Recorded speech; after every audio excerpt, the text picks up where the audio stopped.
بسم اللہ الرحمن الرحیم۔ آج جب ہمارے ہاں کچھ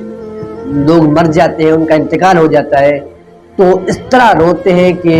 یعنی ان کی آوازیں بلند ہو رہی تھی، چیخیں مار رہے ہوتے ہیں، تو یہ غلط ہے۔ لیکن نبی پاک علیہ الصلوۃ والسلام جب اس دنیا سے وصال فرما گئے، یہاں سے آپ چلے گئے، تو سیدہ پاک رضی اللہ تعالی عنہا کا کیا رویہ تھا؟ تو نبی پاک علیہ الصلوۃ والسلام کے وصال کے بعد سیدہ فاطمہ الزہرا رضی اللہ تعالی عنہا بہت غمزدہ ہو گئی۔ آپ کو کسی نے کبھی ہنستا ہوا نہیں دیکھا،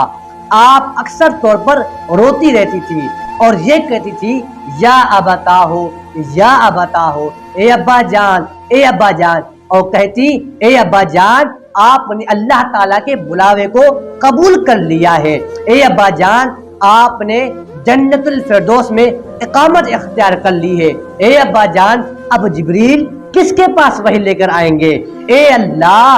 فاطمہ کی روح بھی نبی کریم صلی اللہ علیہ وآلہ وسلم کی روح سے ملا دے، اے اللہ مجھے اپنے رسول صلی اللہ علیہ وآلہ وسلم کا دیدار عطا فرما دے۔ خیال رہے، خبردار، سیدہ پاک رضی اللہ تعالی عنہا جب رو رہی تھی تو رونے میں کوئی جزا فضا نہیں تھی، کوئی آوازیں نہیں تھی، بس آپ کے آنسو آ رہے تھے۔ اور پیٹنا، واویلا کرنا، رونے کے ساتھ ساتھ پیٹنا، واویلا کرنا، کپڑے پھاڑنا، گریبان چاک کرنا، یہ تمام جہالت کی نشانیاں ہیں، یہ ہم مسلمانوں کی علامات نہیں ہیں، تو لہٰذا ان سے بچو۔ فقط سیدہ پاک رضی اللہ تعالی عنہا کے آنسو اور اظہار غم آپ کا صرف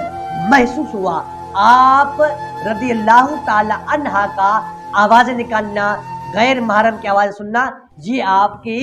طبیعت میں نہیں تھا، یہ آج ہم نے یہ اختیار کر لیا ہے، تو لہٰذا ان سے بچو۔ اللہ پاک ہمیں عمل کی توفیق عطا فرمائے۔